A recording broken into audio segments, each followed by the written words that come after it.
Assalamualaikum warahmatullahi wabarakatuh. Pemirsa Aswaja Center Talango yang kami hormati, hari ini kita tidak sedang berada di studio, tidak berada di ruang akademik, tapi kita berada di ruang terbuka, yaitu di Pantai Bahari Poncuk, Kombang, Talango, Sumeneb. Di hadapan ombak yang terus bergerak, kita belajar satu hal. Arah bisa berubah, tetapi asal-usul gelombang tetap dapat ditelusuri. Kesimpulan boleh beragam, tetapi konteks tempat sebuah pendapat lahir tidak boleh hilang. Karena ketika konteks dicabut dari tempatnya, seringkali yang tersisa hanyalah potongan kalimat atau potongan ayat yang terdengar meyakinkan tetapi tidak lagi utuh. Saat ini saya bersama Kiai Ahdi Afandi dalam rangka podcast keagamaan dan pencerahan untuk Nahdien dan semua umat Islam di seluruh dunia. Assalamualaikum Pak Kiai. Waalaikumsalam warahmatullahi wabarakatuh. Alhamdulillah jenengan bersedia hadir di tempat ini walaupun sederhana tapi alami, dan alhamdulillah ini adalah alam terbuka buat kami. Alhamdulillah ini nuansa lain, bukan di dalam studio, bukan di ruangan, tapi di alam bebas ini. Tapi bukan alam liar ya. Betul Pak Kiai. Nah begini Pak Kiai, kami mengundang Pak Kiai sebenarnya ada satu hal yang perlu kami sampaikan, dan ini merupakan pertanyaan dari Nahdien terutama dan Aswaja tentang video yang viral pada saat ini. Begini Pak Kiai, satu kutipan dari kitab I'anatul Thalibin sering ditampilkan sebagai dasar untuk menyimpulkan bahwa tahlilan tidak dibenarkan. Padahal ketika teks itu dibaca secara utuh, yang sedang dibahas bukan forum doa, bukan majelis dzikir, dan bukan pembacaan tahlil Pak Kiai. Justru yang sedang dibahas adalah fenomena orang-orang yang tetap berada di rumah duka sambil menunggu jamuan dari keluarga mayit. Dalam fikih ini berkaitan dengan takalluf Pak Kiai. Dan faktanya Pak Kiai, kalau kita berbicara secara ilmiah dan mengikuti disiplin pembacaan kitab, bagaimana mungkin teks yang sedang menjawab persoalan menunggu jamuan di rumah duka kemudian dijadikan dasar hukum untuk menilai praktik tahlilan yang berisi doa, dzikir, dan sedekah? Justru disinilah Pak Kiai letak persoalan yang selama ini kurang diperhatikan. Oleh karena itu Pak Kiai, kami mohon penjelasan panjenengan secara utuh, detail, dan menuki. Tafadhal. Intinya berarti Ustadz Wahabi itu untuk membid'ahkan, untuk menyalahkan amalan Nahdien menggunakan kitab Nahdien begitu. Artinya senjata Nahdien mau dilemparkan ke Nahdien juga. Betul sekali Pak Kiai. Mohon dibahas detail dan menuki Pak Kiai. Dulu juga pernah saya komentari, kayaknya itu pertama kali yang mengatakan bahwa kitab I'anatul Thalibin yang membid'ahkan tahlilan adalah Ustadz Zainal Abidin. Memang sudah jadi kebiasaan dari teman-teman tetangga sebelah, dari teman-teman Salafi Wahabi, ustadz-ustadznya yang juga diikuti tentunya oleh jamaahnya adalah mencatut ulama-ulama Aswaja, mencatut kitab-kitab Aswaja, seakan-akan ulama Aswaja itu berbeda dengan Nahdien, berbeda dengan Aswaja pada umumnya di Indonesia ini. I'anatul Thalibin ini kitab yang sangat populer di kalangan Nahdien. Ini adalah kitab wajib, kan, seakan-akan kitab pokok di Nahdien, di pesantren-pesantren Aswaja. Nah, kayaknya orang Wahabi menemukan celah untuk menghantam amaliyah kita dengan menggunakan referensi kitab yang di dalamnya ternyata tidak seperti yang ada di pikiran mereka. Entahlah, sebenarnya saya bingung juga ini Pak. Maksudnya begini, apakah Ustadz Wahabi yang mencatut kitab I'anatul Thalibin yang katanya kitab itu membid'ahkan tahlilan, apa dia memang tidak ngerti cara memahami kitab? Yang pertama. Yang kedua, apakah dia itu memang sengaja untuk mengelabui jamaahnya? Kami tidak paham ini. Jadi bisa ada dua kemungkinan itu. Yang pertama, dia memang tidak ngerti. Kurang ngopi maksudnya. Kurang ngopi dari maksud I'anatul Thalibin, pokoknya ini pas. Nah. Yang kedua, boleh jadi mereka memang ngerti, paham, kan mereka lulusan Arab Saudi kan. Cuman memang sengaja melakukan apa ya, dikatakan pengkhianatan ilmiah kok terlalu gimana gitu. Oh, iya. Rasa-rasanya kurang elegan, Pak. Ya. Tapi nggak mengapa kalau memang itu harus disampaikan begitu. Oke, ya, mari kita sekarang bahas. Saya kebetulan sudah bawa kitabnya I'anatul Thalibin, dan saya langsung akan bacakan yang disampaikan oleh Ustadz Zainal Abidin, Dr. Zainal Abidin ketika debat dengan Idrus Ramli. Nah, begini ya ceritanya, itu sebentar ya dulu sebelum saya bahas ya. Betul lagi. Silakan. Nah, jadi menurut saya menjebak Ustadz Idrus Ramli, kan beliau Ustadz Idrus Ramli waktu itu tidak pegang kitab. Nah, Ustadz Zainal Abidin pegang kitab I'anatul Thalibin. Nah, kata Pak Dr. Zainal, ini Ustadz, di dalam kitab I'anatul Thalibin ternyata tahlilan itu dilarang dan dianggap sebagai bid'ah mungkaroh. Nah, ya namanya diskusi dan Ustadz Idrus Ramli tidak bawa kitab untuk mengecek. Seharusnya ini kitabnya tunjukkan ke Idrus Ramli bagaimana sih sebenarnya isi kitabnya ini. Itu di acara apa, Pak Kiai? Debat, kalau nggak keliru di Batam itu. Debat terbuka antara Ustadz Zainal Abidin Firanda dengan Ustadz Idrus Ramli ya gitu. Di Batam kalau nggak keliru. Untuk membid'ahkan tahlilan, Pak Dr. Zainal Abidin membaca kitab I'anatul Thalibin. Kalau yang saya cetakan Darul Fiqih ini ada di juz kedua halaman 165. Pak Dr. Zainal Abidin langsung membaca seperti ini, Pak. Betul ini nih. Naam, ma yaf'aluhu an-nasu minal ijtima'i inda ahlil mayyiti wa sun'it ta'am minal bid'il munkarati allati yutabu ala man iha. Titik sampai di sini. Kemudian ditafsiri bahwa penjelasan ini dijelaskan oleh beliau bahwa kitab ini melarang tahlilan. Artinya, naam, iya. Apa yang dilakukan orang-orang berkumpul di rumah mayit, di keluarga mayit, dibuatkan makanan, disuguhi makanan, ini termasuk bid'ah mungkaroh yang melarangnya akan diberi pahala. Nah, makanya saya bilang tadi, apakah dia paham tentang ibarat ini atau memang sengaja dia? Sengaja untuk mengelabui jamaahnya, kami juga kurang paham. Padahal jangan kan mesti tahu kalau ada naam itu di awalnya berarti ada pertanyaan. Di sini ternyata ada pertanyaannya ini. Iya. Saya bacakan sekalian ya. Iya. Oke. Pertanyaannya sebenarnya ini yang dilontarkan terhadap mufti Baladul Haram ini sebenarnya. Ma qaulul mafatil kiram bil baladil haram dama naf'uhu lil anam madal ayyam. Fil urfil khassi fi baldatin liman biha minal ashos anna syakhsa idzan taqala ila daril jaza wa hadara ma'arifuhu wa jiranuhu al-aza jaral urfu bi annahum yantadiruna at-ta'am. Ditanyakan kepada Mufti Baladul Haram, kebiasaan sebagian manusia di sebagian negara kebanyakan itu orang apabila sudah intaqala ila daril jaza, maksudnya meninggal dunia, jika ada yang meninggal dunia maka kenalannya, tetangganya itu datang melayat. Jarun orfu bi annahum yantadiruna ta'am. Kebiasaan mereka setelah melayat tidak pulang-pulang kayak Bang Toyib katanya itu. Yantadiruna ta'am, menunggu disuguhi makanan. Jadi konteksnya menunggu makanan, Pak Kiai. Menunggu mereka datang melayat, tidak mau pulang.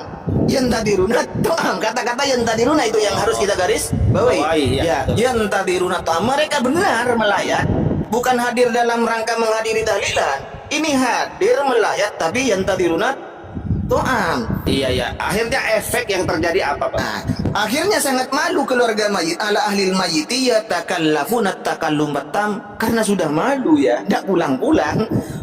Ya, keluarga mayit otomatis kan merasa gimana, sungkan, malu kalau nggak disuguhi makanan. Akhirnya wa yuhayyi'una lahum at'imatan adida, terpaksa keluarga mayit menyuguhi makanan yang bermacam-macam.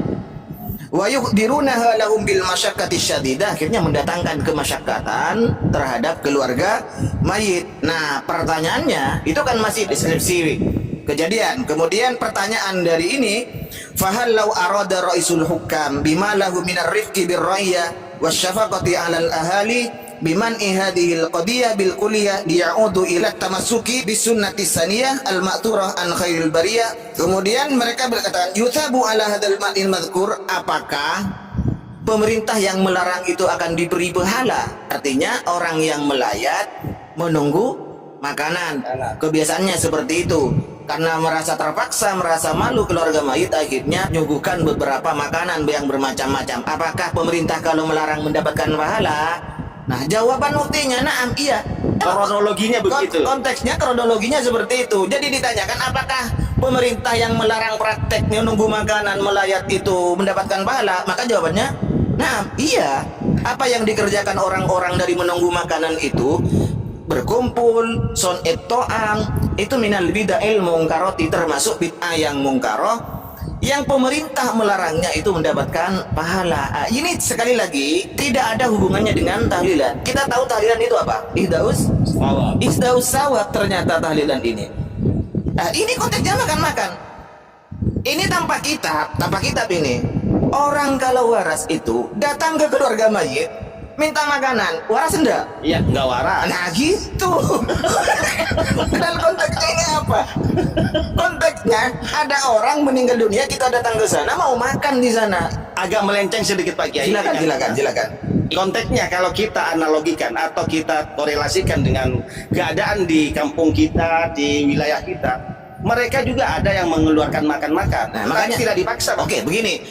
Seharusnya teman-teman Wahabi itu dipisah dulu. Oke, sekarang seandainya seandainya makan-makan di keluarga mayit itu mutlak diharamkan, mutlak tidak boleh, maka harus dipisah caranya. Tahlilannya Ibnu Taimiyah saja memperbolehkan itu, bahkan mengemustabahkan kan ihdaus sawab itu. Maka harus dipisah antara tahlilan dengan makan-makannya, itu harus dipisah antara ihdaus sawab. Oke, sekarang makan-makan di keluarga mayit haram mutlak. Oke, itu yang dilarang, tahlilannya jalan terus. Gitu seharusnya. Jadi ini harus dipisah. Ihdaus sawab hukumnya bagaimana, makan-makan di keluarga mayit hukumnya bagaimana. Nah, karena yang dibahas oleh Pak Dr. Zainal Abidin ini adalah kitab Iyanut Thalibin yang bukan masalah ihdaus sawab, kita makan-makan saja yang kita bahas. Oke. Sebenarnya begini, Pak. Ternyata orang Wahabi itu melarang kita berkumpul di keluarga mayit, melarang kita untuk makan-makan di keluarga mayit. Ternyata mereka mempraktekkan juga. Bagaimana lagi? Kejadian di Jember ketika ibunda Ustadz Dr. Syafiq Risa Basalama meninggal dunia, teman-temannya datang. Di atas mejanya itu bermacam-macam makanan. Mereka bukan tahlilan, tertawa, tertibis. Padahal meninggal dunia tertawa-tawa sambil makan-makan. Berarti mereka juga berkumpul di keluarga mayit, makan di keluarga mayit. Kalau memang mau ditarik bahwa kumpul kunna na'udul ijtima' wa san'itto'am itu minan niyaha, bahwa berkumpul di keluarga mayit, kemudian menyuguhkan makanan di keluarga mayit, makan-makan di keluarga mayit termasuk meratap, mereka juga melakukannya. Alasannya, saya pernah mengupload videonya Pak Syafiq Risa Basalama ketika menyuguhi teman-temannya itu, katanya mereka makanan bawa sendiri. Konteksnya begini sebenarnya, ayo. Di daerah kita ini ya, di daerah kita ini orang kalau ada yang meninggal dunia, tetangganya bawa apa? Ya bawa beras, bawa duit Pak Kiai. Bawa duit, bawa telur, bawa gula, bawa ya. Oke. Nah, ini menurut ulama Wahabi sendiri, ini bukan kontra narasi, tapi memang kenyataannya seperti ini. Iya, betul. Ibnu Baz, yang oleh mereka dikatakan Al-Imam Ibnu Baz, salah seorang mufti di Saudi Arabia, anggota Lajnah Daimah, beliau MUI, semacam MUI di sana ya. Iya. Beliau itu ditanya tentang makan di keluarga mayit. Silakan cek. Nanti saya biar sampean masukkan itu upload ya. Nanti masukkan juga. Siapa ya? Saya kasih fatwa beliau itu. Nah, pertanyaannya begini, bagaimana hukum keluarga mayit menyuguhi makanan terhadap para pelayat? Nah, jawab Ibnu Baz. Ternyata pertanyaannya panjang. Pertanyaannya begini, kita makan di keluarga mayit menyuguhkan makanan terhadap kita, tapi mereka datang bukan dengan tangan kosong. Mereka datang membawa gonam, kambing, membawa daging, membawa duit. Bagaimana hukumnya makan, tapi kita bawa? Keluarga mayit menyuguhkan makanan kepada kita, tapi kita datang bukan dengan tangan kosong. Begitulah kesimpulan pertanyaannya. Kemudian jawab Ibnu Baz, la haraja, tidak masalah. Kalau kita datang ke keluarga mayit dengan membawa sesuatu, membawa uang, telur, daging, gonam, kambing, tidak masalah kita makan di sana. Nah, kita lihat ke Indonesia, ke sekitar kita, ternyata orang yang meninggal dunia berasnya itu bertonton kadang ya. Iya betul lagi. Iya. Makan sedekah lagi. Lah gitu, mana amplopnya lagi. Nah, ini menurut Ibnu Baz, ulama Anda sendiri ya, bukan belum Pak ya. Ulama teman-teman Salafi Wahabi ini memperbolehkan, bahkan dipraktekkan oleh siapa namanya tadi saya tahu, dokter siapa itu? Basalama. Syafiq Risa Basalama, katanya teman-temannya bawa makanan sendiri, dia makan sendiri. Nah, ya seperti itu prakteknya di kita. Oh iya.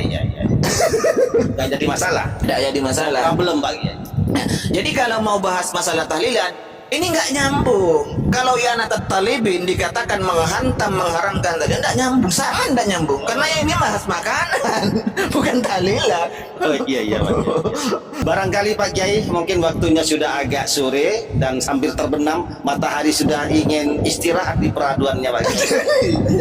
Barangkali ada pesan khusus tausiah untuk para nahdien, rekan-rekan aswaja yang lebih jelas agar kita bisa memahami bagaimana dakwah pada masa kini, bagaimana kita cara menyikapinya. Baik, untuk teman-teman nahdien, terutama yang tidak mengenyam pendidikan di pesantren ya. Jadi kalau ada video bahas apa, jangan langsung ditelan mentah-mentah. Harus ditanyakan dulu, didiskusikan dulu terhadap orang-orang yang memang kompeten di bidangnya. Benarkah penjelasan seperti ini? Khawatirnya memang seperti itu, karena saya bukan hanya 1-2 kali ini, banyak saya menemukan Dr. Zainal Abidin itu mencatut kitab-kitab aswaja, katanya membid'ahkan ini, membid'ahkan ini, padahal setelah saya teliti ternyata tidak. Apa ini memang sudah menjadi kebiasaan? Itu ya, itu hanya pesan dari saya untuk teman-teman agar kalau lihat video, nonton video dari siapapun, baik dari kalangan nahdien, bukan hanya dari ustadz-ustadz salafi wahabi ya, baik ustadz di kalangan nahdien sendiri, ketika ada videonya silakan jangan ditelan mentah-mentah, tapi dicek dulu. Kalau membahas masalah hukum, khawatirnya yang namanya manusia bisa salah ya, bisa lupa begitu. Itu sekedar dari saya. Makasih tausiahnya Pak Kiai. Sama-sama. Sahabat aswaja dimanapun antum berada, kitab sebenarnya tidak pernah berpindah dari pertanyaan yang sedang dijawabnya. Yang sering berpindah adalah cara kita membaca dan membawa jawabannya. Karena ketika sebuah jawaban dikeluarkan dari ruang pertanyaannya, ia bisa terdengar seolah-olah sedang membahas hal lain. Padahal yang berubah bukan isi kitabnya, yang berubah adalah konteks yang mengiringinya. Sahabat aswaja dimanapun antum berada, terima kasih atas kebersamaannya, dan apabila konten ini dirasa bermanfaat, boleh share, komen, dan like agar bertambah kebermanfaatannya. Sekian, wallahul muwaffiq ila aqwamit thoriq. Wassalamualaikum warahmatullahi wabarakatuh. Waalaikumsalam.